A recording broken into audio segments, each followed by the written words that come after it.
Bienvenido, mis queridos hermanos, un día más, un momento más a escudriñando la palabra para, para poder eh, eh, ir en este camino hermoso que es de seguir y tener como gran autoridad aquí en nuestra pequeña y diminuta existencia, como que es la palabra de nuestro Señor, que para su gloria y gozoso de poder seguir y con el deseo de seguir impregnándose cada día más del carácter de Jesucristo, de profundizar en su mente, en- que esa es la obra finalmente del Espíritu Santo, que es ir transformando y preparándonos para la glorificación, amén. Si dice que los mismos que escogió, los que llamó, los santificó, justificó y glorificó, ya como algo ya hecho, establecido. A veces yo, eh, como que hay mucha duda dentro de la misma supuesta fe cristiana, que se dice que realmente sabemos que eh, nosotros podemos hablar muchas cosas, pero finalmente la voluntad de Dios es la voluntad perfecta. No podemos negar que el poder viene y todo, en realidad todo viene, tanto la vida terrenal como la espiritual, viene, proviene de Dios, y es por voluntad de Jesucristo. Dice que por Él, de Él, por Él y para Él fueron creadas todas las cosas. No, nosotros somos una creación de Él, por Él. Eh, está plasmado eso desde el principio de la escritura. Está plasmado eso. Solamente que nosotros nos impide ver nuestra naturaleza carnal, que mientras nos la vamos eh, reduciendo, reduciendo tal como Jesucristo redujo esa naturaleza, que Él, que finalmente sabemos que Él la tuvo que abrazar una naturaleza carnal para poder revertir la maldición, ¿no es cierto? Fui empapado de un deseo de exhortar a mis hermanos, a los que están dudando mucho sobre la salvación. Sabemos que hay un espíritu que es opositor, ¿no es cierto? Nosotros tratamos siempre el ser humano, la mente humana siempre está tratando de conceptualizar cosas y de definir términos y de buscar responsables, porque es nuestra naturaleza caída, acusadora, y conforme a eso eh, no queremos ver, o no vemos. Muchos no vemos porque hemos sido engañados por mucho tiempo. No vemos realmente quiénes son las personas, sí, que son personas, las que están atacándote, las que están haciendo que dudes, que son personas sin cuerpo. Ese es el gran problema que al que se enfrentan la mayoría de las personas que no tienen discernimiento de espíritu. Entonces les cuesta, obvio, porque y al no poder ver quién lo está atacando, no puede ver las cosas que con los ojos de Jesucristo, cuesta entender la escritura, que cuesta entender el mundo, cómo funciona la gracia, todo cuesta. Pero llega un punto en que tenemos que doblegar esa naturaleza y reducirla a tal punto de que nuestro espíritu tome control de nuestra alma. Y es ahí cuando dejamos todo en manos del control de nuestro Señor. Amén. En cualquiera de sus personas. Porque no podemos contribuir. No podemos contribuir. Por eso nos exhorta en tantas historias Jesucristo a que seamos un siervo fiel. Pero el siervo en el sentido que esclavo que tiene, que esa es la definición correcta en ese tiempo, en ese contexto, que siervo es esclavo. ¿Esclavo de qué? De su amo. Y nuestro amo es nuestro Señor Jesucristo, al cual debemos estar sujetos, ya que somos procedientes de Él en todas nuestras aspectos, en todos nuestros aspectos, en toda nuestra composición como ser, ¿no es cierto? Y que conforme a esa, que tenemos diferentes aspectos que componen nuestro ser, ese es el problema que causa.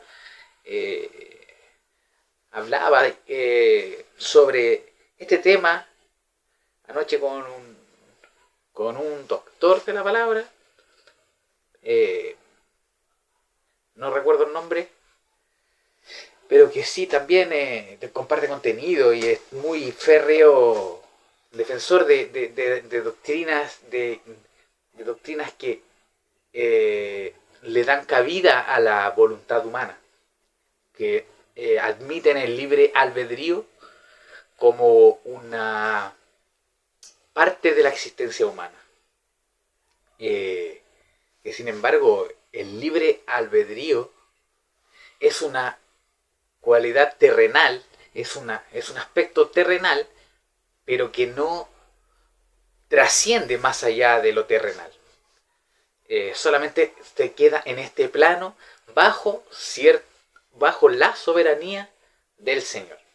No puede escapar de eso, ya que no podemos nosotros pensar que podemos contribuir en algo, ni doblegar la mano, que es la mano creadora, que Dios Jesucristo la manifiesta como el dedo de Dios, y el dedo de Dios está conmigo. Definitivamente ha llegado el reino de los cielos a ustedes, ¿no es cierto? Les dice a los fariseos, escriban, en ese encuentro de dos reinos, ya que son dos autoridades. Estaban las autoridades de las fuerzas del mal en el personaje religioso, que finalmente lo vemos claramente que son elegidos por Dios. Así que también el reino de maldad también está elegido por Dios. Si bien el terrenal tenemos ciencia cierta que es así, el espiritual no lo hemos, no hay cosas que no nos son permitidas saberlas a nosotros, que son las cosas del siguiente plano, ¿no es cierto? Del plano superior, el plano espiritual, los cielos que nos hablan. Hay una parte donde en la Biblia donde se refiere a los cielos y a el cielo, y referente a la misma enseñanza, en cómo disciplinar a tu hermano y la confesión de Pedro, ¿no es cierto? Pero yo quería tocar este tema porque estas son parte del ministerio de Jesucristo, que quería enfatizar que porque no es popular, no son enseñanzas, no son doctrinas, por así decirla, muy masivas, no son, por lo mismo, no son doctrinas comerciales, no son que por voluntad de Dios, porque Dios no quiere publicidad de nadie, no quiere que nadie se involucre en su trabajo, no quiere que nosotros hagamos nada. Nosotros somos consiervos de los ángeles, y los ángeles les permite hacer muchas cosas, así que no, eso que sí, si bien vamos a jugar a Los Ángeles, aún no, y, eh, y que es porque Él le da el entendimiento conforme a su propósito a las personas que Él quiere y en, en así en particular nos explica una a través de una de sus parábolas que es muy ignorada, pero yo entendí que en pequeñas pocas palabras a veces Dios hace muchas grandes afirmaciones. Si son afirmaciones, confirmaciones, declaraciones, decretos, no son acaso tú quieres hacer algo. No, no es así. Son decretos. Son cosas establecidas por Dios en su completa y total y eterna soberanía. ¿Y cuál es esa historia que nos explica por qué muchas personas les cuesta entender las escrituras, en especial las del Nuevo Testamento, ya que es la explicación del Antiguo Testamento? Si bien el Antiguo Testamento nos da un manifiesto profético sobre la venida de Jesucristo y una normas y estatutos conforme a la carne humana, que es a través de la ley, que eso nos explica Pablo al manifestarnos, que dice cuál es el objetivo. Entonces el objetivo real de la ley es que se manifieste el pecado, para que todos se den cuenta. El problema es que algunos no pueden identificar que están pecando, ni lo van a asumir jamás, y esos son los que no van a poder acceder a la gracia, porque no pueden ver el pecado. No existe que dice que todo pecado puede ser perdonado menos la blasfemia contra el Espíritu Santo. No quiere decir que exista un pecado de comisión de la blasfemia contra el Espíritu Santo, sino que el que no puede ver a Jesucristo nunca va a poder discernir el Espíritu Santo y va a hablar palabras vanas, que es el objetivo de la blasfemia contra el Espíritu Santo. Es decir, porque hay muchos tipos de blasfemia. Toqué el tema, lo toqué, pero porque me nació, pero no estaba planificado, pero por gracia, amén, vamos a tocarlo así, con pincelazo. Claro, él dice que por tus palabras serás juzgado, por tus palabras serás justificado. Y no quiero alargar más el tema porque eso da para mucho. Esos son versículos clave, ya que no hay mayores escrituras ni explicaciones más que las que dio Jesucristo, ya que Él es el camino y único mediador al Padre, más que las de las cartas, Paulina y las otras cartas, y el libro profético de Juan y todo el Antiguo Testamento. Y aquí está plasmado el Evangelio, y es un poco complejo ya que está todo reunido. Y justamente ahí en la blasfemia contra el Espíritu Santo dice que por tus palabras, que cada palabra vana de los hombres, palabra ociosa, te condenarán las palabras ociosas. Es decir, cosas que tú dices por decir. ¿Por qué? Porque estás hablando cosas que no sabes. Como hablaron los fariseos y los escribas en ese momento. Hablaron cosas que no sabían. ¿Por qué? Porque se dejaron llevar por sus emociones, por unas frustraciones personales. Porque, no sé, por eso yo evito de actuar conforme a mis pasiones, más bien conforme a la pasión de Jesucristo en la cruz. Porque no hay ninguna perspectiva propia mía que pueda yo compartir con alguien que va a ser de edificación. No puede una persona creer que creer que puede ser ejemplo de algo, debemos, por motivos de conciencia, nos dice Pablo, por motivos de conciencia, por la conciencia de los débiles, las conciencias débiles de la gente que está perdida, uno debe, por motivos de conciencia, no por motivos de salvación personal.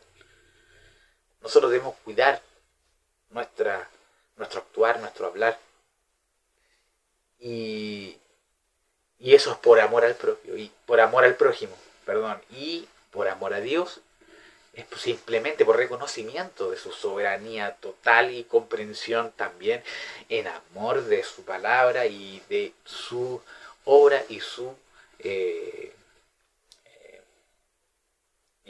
esencia misma, que es total y cabalmente en omnipotencia, ¿no es cierto? ¿Por qué entonces nos cuesta tanto? Si decimos que somos cristianos, nos cuesta tanto. Tal vez porque estamos pidiendo cosas equivocadas. A lo mejor estamos pidiendo sobre un ministerio y no debemos. Estamos a lo mejor fuera de la voluntad del Señor. Amén. Si el que tenga oídos oiga. Y a lo mejor debemos pedir, no sé, por una manifestación de un don, por una operación del Señor, por algo que a lo mejor no va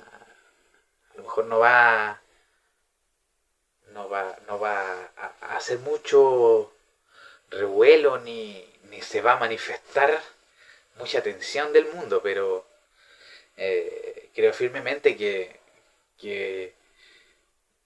mi misión es hacer discípulos y no miembros de iglesias. No creo que... Por eso dice que los ángeles harán fiesta por una oveja perdida. Las ovejas son almas, no, son personas. Eh, si bien tenemos tenemos que ya siempre estar en constante conciencia de que hay una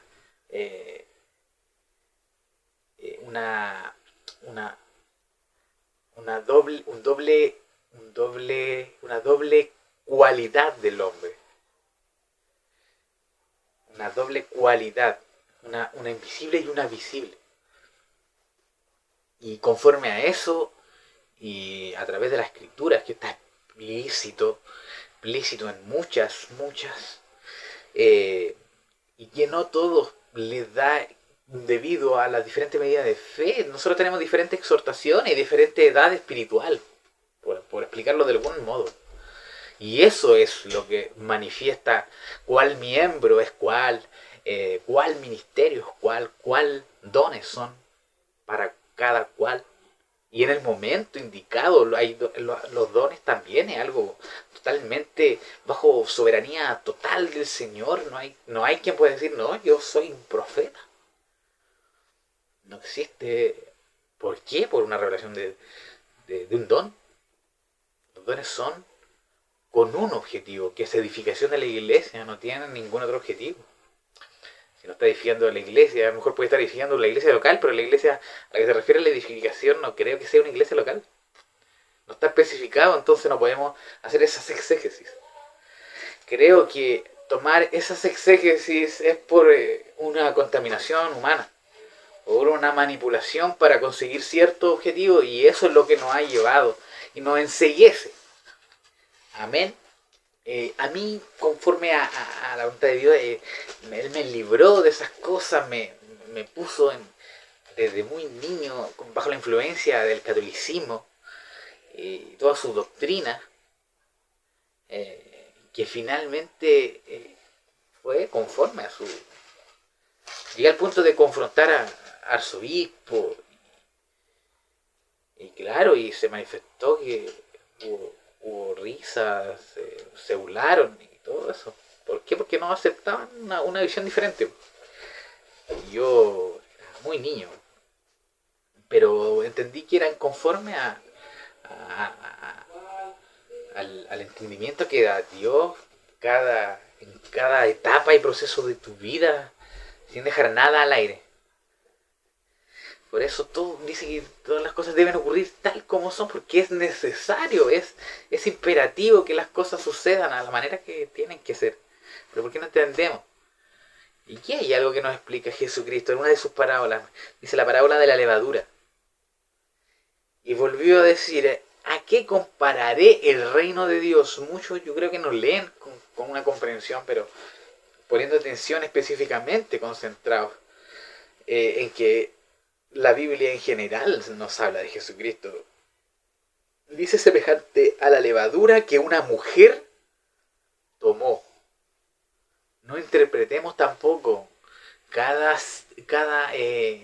figura, cada sujeto de una historia, ya sea con fines literarios o sean textuales, y lo tomemos a modo alegórico o retórico o metafórico para explicar alguna enseñanza. Y yo creo que Dios no habla con enseñanzas escondidas.